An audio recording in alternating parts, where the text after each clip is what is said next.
প্রশ্ন কবি রবীন্দ্রনাথ ঠাকুর।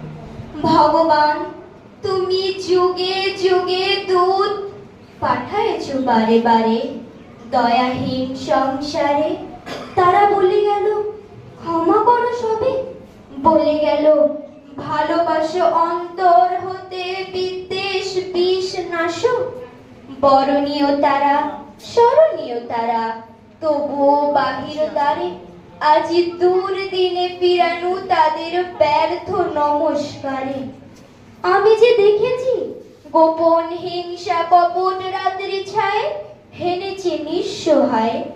আমি যে দেখেছি প্রতিকারহীন শক্তের অপরাধে বিচারের বাণী নীরবে নিভৃতে কাঁদে।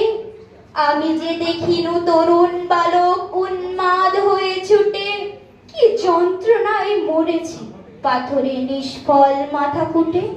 কণ্ঠ আমার রুদ্ধ আজিকে বাঁশি সঙ্গীত হারা। অমাবস্যায় কারা লুপ্ত করেছে আমার ভুবন দুঃস্বপ্নের তলে।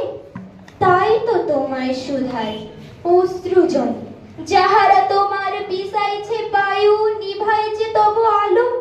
তুমি কি তাদের ক্ষমা করিয়াছ? তুমি কি বেশেছ ভালো? আসসালামু আলাইকুম।